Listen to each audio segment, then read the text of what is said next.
नमस्कार दोस्तों, एक बार फिर से बहुत बहुत स्वागत है आपका आर्य शंकर एकेडमी के ऑनलाइन प्लेटफॉर्म पे।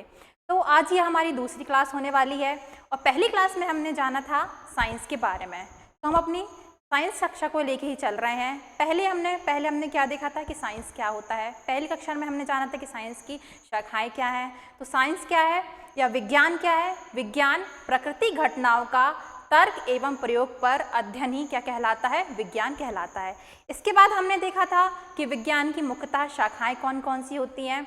तो विज्ञान में मुख्यतः 3 शाखाएं पाई जाती हैं। पहला है भौतिक विज्ञान, दूसरा है रसायन विज्ञान और तीसरा है जीव विज्ञान। इतना हमने देख लिया था। तो हम जीव विज्ञान को लेके ही चलने वाले हैं। इसमें भी जो जीव विज्ञान है उसमें मुख्यतः 2 शाखाएं होती हैं। पहली होती है वनस्पति विज्ञान, जिसमें हम पौधों के बारे में, उनकी रचना के बारे में, उनके गुणों के बारे में, उनके कार्यों के बारे में इसमें अध्ययन करते हैं। किसके अंतर्गत अध्ययन करते हैं? वनस्पति विज्ञान के अंतर्गत करते हैं। वनस्पति विज्ञान को हम बॉटनी बोलते हैं। कल हमने देखा था कि इनके जो जनक हैं वो कौन थे? थ्रियोफास्टस थे। ठीक है। इसके बाद हम देखते हैं जो दूसरी जो हमारी शाखा थी जीव विज्ञान के अंतर्गत, जो दूसरी शाखा आती है वो कौन सी थी? प्राणी विज्ञान या जीव विज्ञान, जिसको हम बोलते हैं जूलॉजी। इसके अंतर्गत हम सभी जीवों का अध्ययन करते हैं, चाहे वो सरीसृप हो, उभयचरी हो, स्तनधारी हो। जैसे कि मनुष्य भी एक स्तनधारी जीव है, चाहे वो उभयचरी हो। उभयचरी मतलब मेढक और जो जलधारी रहते हैं जैसे मछलियाँ, उनके बारे में हम किस में अध्ययन करते हैं? जूलॉजी के अंतर्गत ही करते हैं, या जंतु विज्ञान के अंतर्गत ही सभी जीवों का हम अध्ययन करते हैं।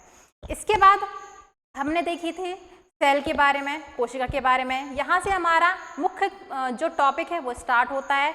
कोशिका को लेके हम चल रहे थे। तो कोशिका के बारे में हमने देख लिया था कि कोशिका क्या होती है। तो कोशिका की परिभाषा क्या थी कि कोशिका जीवों की संरचनात्मक एवं कार्यात्मक इकाई है। क्या है? जीवों की संरचनात्मक एवं क्रियात्मक इकाई है। एक छोटी कोशिका से ही संपूर्ण जो जीव है उसका क्या होता है? निर्माण होता है उसका। और जो कोशिका है वो सभी कार्यों को करने में क्या होती है? सक्षम होती है। तो कोशिका को हमने क्या बोला था? सेल बोला था। लेकिन इसको जो जो वैज्ञानिक नाम है वो क्या था? साइटो था, जिसका अर्थ क्या था? खोखला बर्तन। इसके बाद हमने देखा था कि जो कोशिका के प्रकार होते हैं, जो कोशिका के प्रकार होते हैं, आकार होते हैं, वो कोशिका आकार में और आकृति में अलग अलग प्रकार की या भिन्न भिन्न प्रकार की हो सकती हैं। जैसे कि हमने देखा था कि मनुष्य में अलग अलग अंग पाए जाते हैं, जैसे कि मस्तिष्क में अलग प्रकार की कोशिका होती हैं जिनको हम न्यूरॉन्स बोलते हैं। उसके बाद वृक्क में हमने देखा था कि वृक्क में भी अलग अलग प्रकार की कोशिकाएं होती हैं जिसको हम वृक्काणु या फिर नेफ्रॉन बोलते हैं। उसके बाद हमने देखा था कि जो सबसे बड़ी कोशिका है, जो जैसे कि वर्ल्ड में बात किया जाए, मनुष्य के शरीर में बात नहीं कर रहे हैं, जैसे कि वर्ल्ड में बात करें तो वर्ल्ड में जो सबसे छोटी कोशिका है वो है माइकोप्लाज्मा। ये आती है किसके अंतर्गत आती है? ये आती है जीवाणुओं या बैक्टीरिया के अंतर्गत आती है। उसके बाद हमने देखा था कि सबसे बड़ी जो कोशिका है वो है शुतुरमुर्ग का अंडा।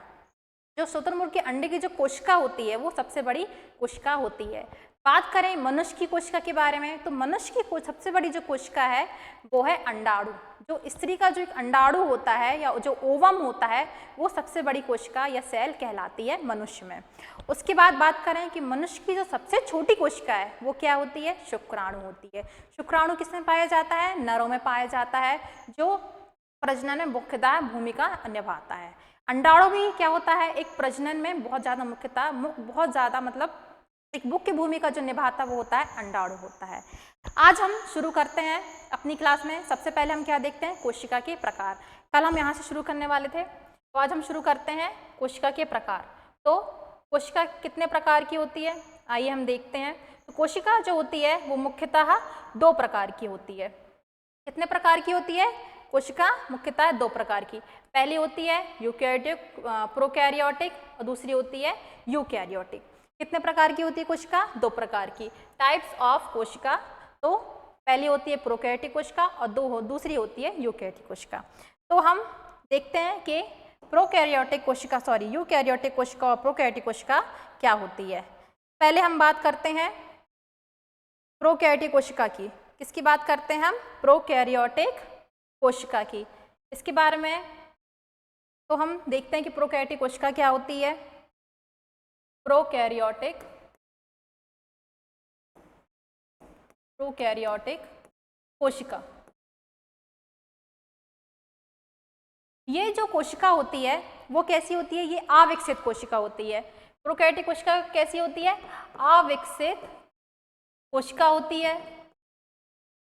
इसमें जो केंद्रक होता है, जो केंद्रक होता है वो कैसा रहता है? जो केंद्रक होता है वो होता है अस्पष्ट होता है। कैसा होता है? अस्पष्ट होता है तथा झिल्ली से घिरा नहीं होता, तथा झिल्ली से घिरा नहीं होता। ठीक है। तो जो प्रोकैरियोटिक कोशिकाएं होती हैं उसमें क्या होता है? अविकसित केंद्रक भी पाया जाता है और इसमें जो कोशिकांग होते हैं वो क्या होते हैं? झिल्ली रहित होते हैं। ये जो कोशिकाएं होती हैं, प्रोकैरियोटिक कोशिकाएं होती हैं, ये कैसी होती हैं? झिल्ली रहित होती हैं। मतलब इसमें झिल्ली नहीं पाई जाती है। क्या नहीं पाई जाती? इसमें जो बाहरी आवरण में जो झिल्ली पाई जाती है वो पूर्णतः उसका अभाव होता है। ठीक है। इसमें बात करें कोशिकांगों की, बात करते हैं इसमें कोशिकांगों की। तो जैसे कि कोशिकांग को जैसे हम देखते हैं माइटोकॉन्ड्रिया, माइटोकॉन्ड्रिया ये भी इसमें नहीं पाया जाता है। इसके बाद बात करें कि अंतःप्रद्रव्य जालिका की, तो ये भी इसमें नहीं पाई जाती हैं। मतलब इसमें जो महत्वपूर्ण जो कोशिकांग होते हैं, जो जीवित कोशिकाओं में जो कोशिकांग होते हैं वो इसमें नहीं पाए जाते और इसमें कोशिका झिल्ली का भी क्या होता है? अभाव होता है। ठीक है। इसका जो आकार की बात करें तो प्रोकैरियोटिक कोशिकाओं का जो आकार होता है वो होता है 1 माइक्रोमीटर से लेके 10 माइक्रोमीटर तक इनका आकार होता है। और इसमें जो इनमें जो कोशिका विभाजन होता है, क्या होता है इनमें? जो कोशिका विभाजन होता है, कोशिका विभाजन होता है वो बाइनरी फिशन द्वारा कोशिका विभाजन होता है एवं प्रजनन होता है। ठीक है। तो जो प्रोकैरियोटिक कोशिकाएं होती हैं उनमें जो प्रजनन या कोशिका विभाजन होता है वो कैसा होता है? बाइनरी फिशन द्वारा होता है। इसके बाद बात करते हैं कि जो यूकैरियोटिक जो प्रोकैरियोटिक कोशिकाएं होती हैं वो सबसे पहली कोशिकाएं थी, यही आगे विकसित होकर क्या बनी? यूकैरियोटिक कोशिकाएं। तो हम बोल सकते हैं जो यूकैरियोटिक कोशिकाएं हैं वो कहाँ से उत्पन्न हुई हैं? प्रोकैरियोटिक कोशिकाओं से उत्पन्न हुई हैं। इसके हम एग्जाम्पल देखते हैं, यहाँ लिख देते हैं कि जो हम एग्जाम्पल देखते हैं इसमें आते हैं वायरस मतलब विषाणु, इसके बाद आते हैं इसमें जीवाणु, कुछ जीवाणु इसमें आते हैं। इसके बाद आर्कीबैक्टीरियाज, आर्कीबैक्टीरिया वो भी इसी में आते हैं। और नील हरित शैवाल, नील हरित शैवाल इसके बारे में आपने सुना ही होगा, नील हरित शैवाल या ब्लू ग्रीन एल्गी। तो जो ब्लू ग्रीन एल्गी होते हैं वो क्या होते हैं? वो प्रकाश संश्लेषण की क्रिया में मुख्यतः भाग लेते हैं। ये होते हैं नील हरित शैवाल जो प्रोकैरियोटिक कोशिकाओं के अंतर्गत आते हैं। इसके बाद हम बात करते हैं यूकैरियोटिक कोशिकाओं की। इसकी बात करते हैं यूकैरियोटिक कोशिकाओं की। तो जो यूकैरियोटिक कोशिकाएं होती हैं, यूकैरियोटिक कोशिकाएं होती हैं वो क्या होती हैं? एक पूर्णतः कोशिकाएं होती हैं। इसको हम रफ कर देते हैं। तो जो प्रोकैरियोटिक कोशिकाएं होती हैं, यूकैरियोटिक कोशिकाएं होती हैं,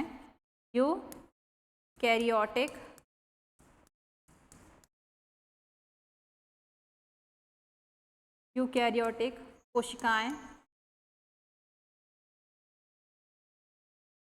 वो क्या होती हैं? वो एक स्पष्ट केंद्रक,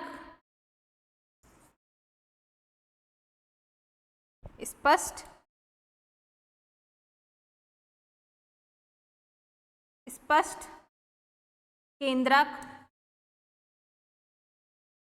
झिल्ली से युक्त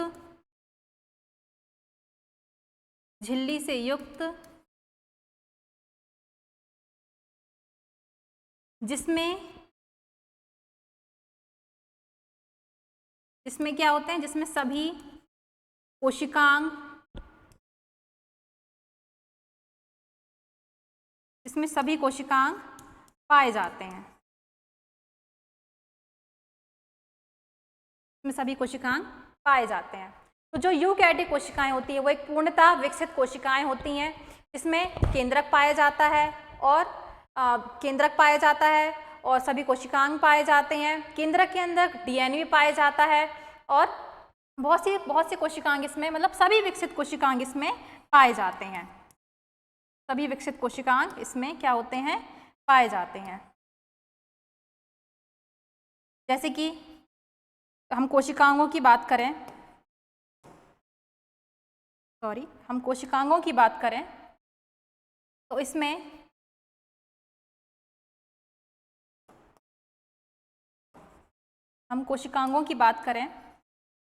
इसमें सभी कोशिकांग पाए जाते हैं।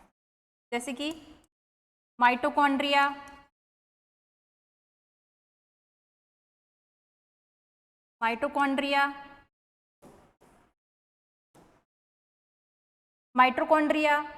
अंतःप्रद्रवी जालिका, कोशिका भित्ति, इसमें जो सभी कोशिकांग होते हैं वो क्या होते हैं, पूर्ण झिल्ली रहित, मतलब झिल्ली युक्त और पूर्ण विकसित कोशिकांग पाए जाते हैं। इसका आकार देखें तो ये आकार में, इसका आकार देखते हैं हम, तो ये आकार में इनका आकार कितना होता है, 10 माइक्रोमीटर से लेके 100 माइक्रोमीटर तक इनका आकार होता है। प्रोकैरियोटिक कोशिकाएं जो उनका आकार होता है 1 माइक्रोमीटर से लेके 10 माइक्रोमीटर तक, और जो यूकैरियोटिक कोशिकाएं हैं उनका जो आकार होता है वो 10 माइक्रोमीटर से लेके 100 माइक्रोमीटर तक होता है। तो इससे आपको ये पता चल रहा होगा कि जो यूकैरियोटिक कोशिकाएं हैं वो प्रोकैरियोटिक कोशिकाओं से काफ़ी ज़्यादा बड़ी होती हैं आकार में, ठीक है। इसमें जो विभाजन होता है, जो कोशिका का जो विभाजन होता है वो होता है माइटोसिस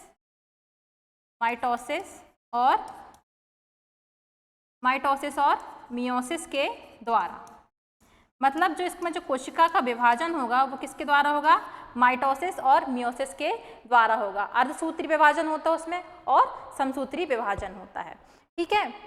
इसके बाद हम बात करते हैं कि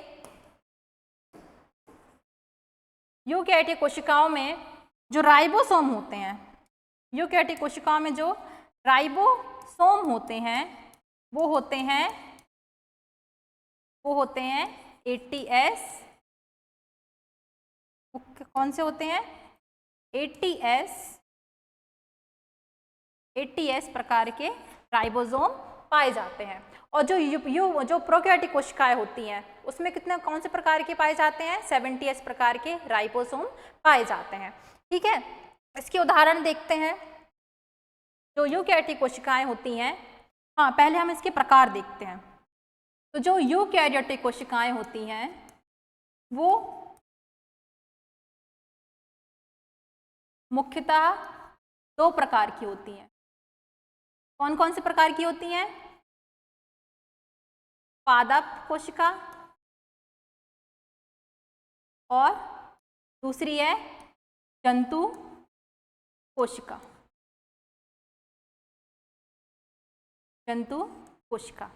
तो जो यूकैरियोटिक कोशिकाएं होती हैं वो मुख्यतः 2 प्रकार की होती हैं, पादप कोशिका और जंतु कोशिका। पादप कोशिका की बात करें तो पादप कोशिका जंतु कोशिका से सिर्फ एक गुण में अलग है, वो होता है कोशिका भित्ति। तो जो पादप कोशिका है उसमें कोशिका भित्ति पाई जाती है। क्या पाई जाती है, कोशिका भित्ति पाई जाती है, प्रेजेंट रहती है इसमें। और जो जंतु कोशिका होती है उसमें कोशिका भित्ति नहीं पाई जाती, मतलब इसमें क्या होती है, एब्सेंट होती है। तो पादप कोशिका और जंतु कोशिका को हम कोशिका भित्ति के आधार पर अलग कर सकते हैं। इसमें पादप कोशिका में कोशिका भित्ति पाई जाती है और जो जंतु कोशिका होती है उसमें उसमें कोशिका भित्ति नहीं पाई जाती है, ठीक है। इतना क्लियर हो गया। इसके बाद हम आगे बात करते हैं, यहाँ पे हमारा यूकैरियोटिक कोशिकाएं और प्रोकैरियोटिक कोशिकाएं खत्म होती है। इसके बाद हम बात करते हैं कोशिका की संरचना की। इसके बाद बात करते हैं स्ट्रक्चर ऑफ सेल, ठीक है। 1940 में इलेक्ट्रॉन सूक्ष्मदर्शी की खोज से कोशिका की जटिल संरचना का पता लगाया गया। इसमें क्या बताया गया है कि जब 1940 के बाद इलेक्ट्रॉन सूक्ष्मदर्शी की खोज हुई, उसके बाद क्या बताया गया कि कोशिका की संरचना कैसी है, उसमें और भी आगे खोज होती गई। उसके बाद बताया गया है सूक्ष्मदर्शी से कोशिका का अध्ययन करने पर कोशिका की संरचना 3 भागों में विभाजित दिखाई पड़ी। उस टाइम जब कोशिका का जब अवलोकन कर रहे थे वैज्ञानिक, तो उन्होंने क्या देखा कि कोशिका में मुख्यतः 3 संरचना उनको दिखाई पड़ी। पहली है प्लाज्मा झिल्ली, दूसरा है केंद्रक और तीसरे है कोशिका द्रव्य या साइटोप्लाज्म। तो यहाँ पे हम बात करते हैं पहले प्लाज्मा झिल्ली की।